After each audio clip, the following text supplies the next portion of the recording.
విశ్వం మన విశ్వంలో జీవించడానికి కలిగి ఉన్న ఒకే ఒక గ్రహం ఈ భూమి. ఈ భూమిపైన 18,000 జీవరాశులు జీవిస్తున్నాయి. పూర్వకాలంలో మానవుడు అడవుల్లో జంతువుల మధ్య జీవించేవాడు. క్రూరమైన జంతువుల నుండి తనకు తాను రక్షించుకోవడానికి తన తెలివితేటను ఉపయోగించి పెద్ద పెద్ద పర్వతాలను గృహాలుగా మార్చి జీవించసాగాడు. కాలం మారే కొద్దీ మానవుడు బలవంతుడే ఆ జంతువులపైనే శాపంగా మారి హింసించడం మొదలుపెట్టాడు. పెద్ద పెద్ద అడవుల్ని సైతం నరికి భూములుగా మార్చి తను నివసించడానికి పెద్ద పెద్ద భవనాలు నిర్మించుకోవడం మొదలుపెట్టాడు.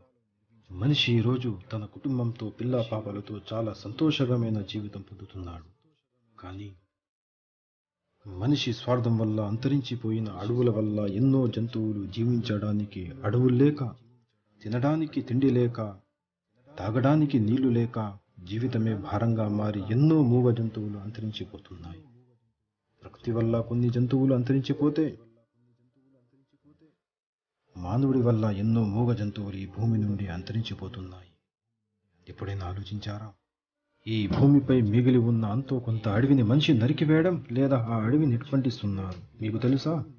ఆ అడవిలో దాగి జీవిస్తున్న ఎన్నో మూగ జంతువులు చిన్న ప్రాణాలు కాలి బూడిదై నిండు ప్రాణాలు సజీవ దహనమవుతున్నాయని. అంతేకాదు, మనిషి వల్ల భూమిపైన కూడా వాయు కాలుష్యం, జల కాలుష్యం పెరిగిపోతుంది.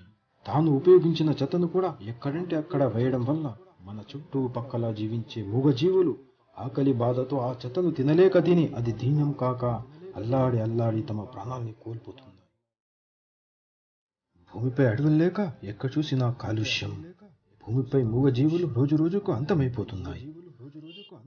మిత్రమా, గమనించు, ఈ భూమిపై మనకు జీవించడానికి ఎంత హక్కు ఉందో మూగజీవులు కూడా అంతే హక్కు ఉంది. ఎన్నో తరాల నుండి మూగజీవులు అనిపిస్తుంది. చాలు, ఇప్పుడైనా మనం మారుద్దాం. ఈ మూగజీవులపై దయ చూపుదాం. వారి హక్కులను వారిని కల్పిస్తాం. మన చుట్టుపక్కల మొక్కలు నాటి మన ప్రకృతిని, మన మూగజీవుల్ని కాపాడుకుందాం. జై హింద్.